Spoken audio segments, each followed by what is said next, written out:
guess that's a no on the light. Yeah, it's all right.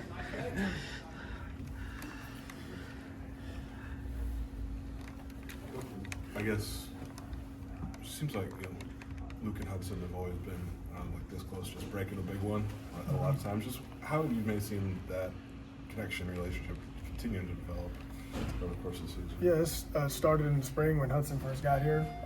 Luke's done a good job of not just Hudson but all those guys of getting them out there and throwing and catching with them. But obviously got better during the summer and just keeps getting better every week. I know Hudson, we had a couple plays there he wished he had back, but he's bounced back, had a really good practice today, so I'm excited to see him play this week. Something Barry mentioned yesterday is just like Hank's been around forever, Kapka's got a bunch of years. Like you got a group that knows everything about this offense, and you've got these new guys like Justin, Hudson. It's like the dichotomy in that. Like, how do you maybe manage a group where you still got some guys that are new, but a bunch that have to tell Hank anything? Yeah, it's a nice problem to have because Hank and Colin Dixon are pretty much, and Cap, are pretty much coaches on the field. And they've done a really good job of helping J-Bo and Hudson get caught up on everything. It's really nice for me. It's convenient for me as a coach when I don't have to. If I miss something because I'm watching one side of the field, Cap and Colin and Hank can pretty much fix anybody out there. So it's a nice problem to have for a nice tool to have for me as a coach to have other guys that can help them out.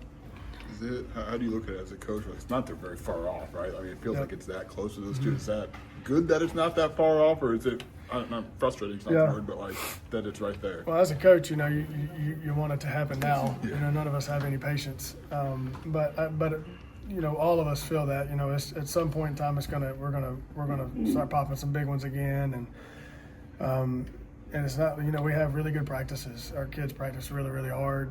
They prepare the right way. They got a good approach when they come in the room. So, eventually it's going to pay off, and when it does, it'll be fun to watch. What have you seen from Braden Trimble in practice? I think he has about 2 or 3 games left before he burns his red shirt. Can he help you down the stretch? Yeah, we can. Yeah, we hopefully he can. Just tremendously athletic. I think the biggest thing with him is just being comfortable with the offense, and that stuff takes time. But ridiculous ball skills, unbelievable body control. I tell him every week. I'm so glad he's here. He's going to be a special player. What's the coach on the field, Hank Beatty, look like?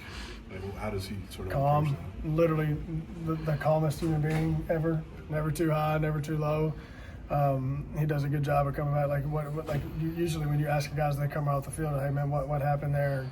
Then you go over and you look at the iPad, and it's literally exactly what he said.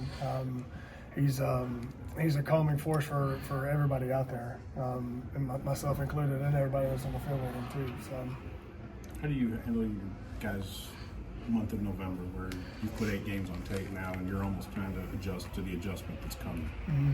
Yeah, just Coach B says it all the time, man. We got everybody we play. We have 8 games on them, and they have 8 games on us. So, trying to adjust some of the stuff that we do, and watch enough film as a group, and see what people are trying to take away. Heck, our guys are smart enough to see some of it and give us suggestions themselves. So, we got really, really smart kids here, so they do a good job with that.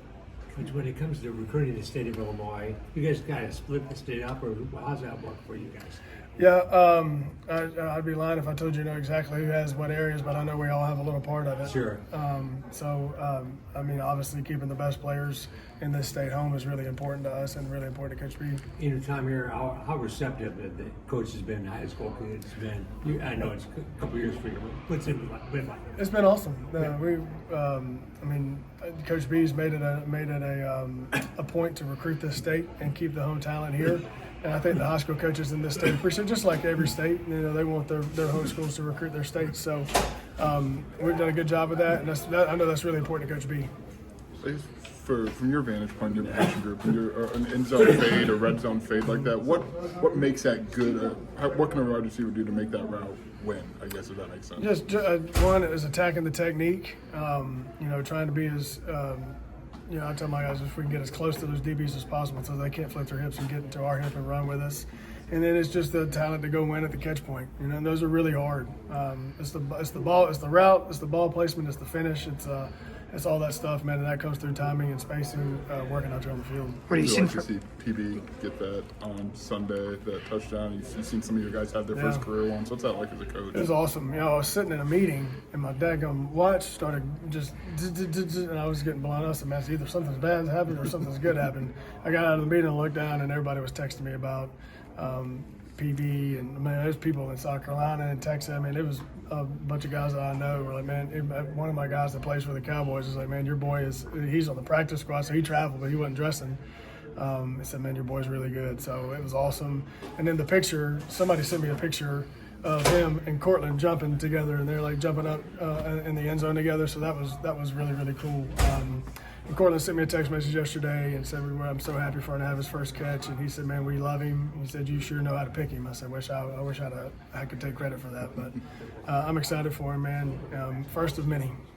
And he hit the mile-high salute, too. So Yeah, just that's pretty impressive that he knew that. Yeah, I was gonna say I don't even know that. if he was born when that was happening. But yeah, that was pretty cool. It was really cool to see Bo Nix get the ball for him because he spiked the ball.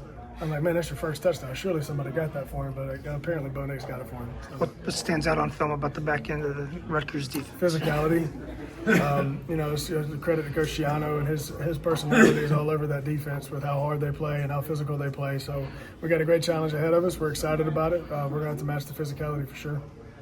Pat goes 4 for 40, gets that touchdown. Like I texted you,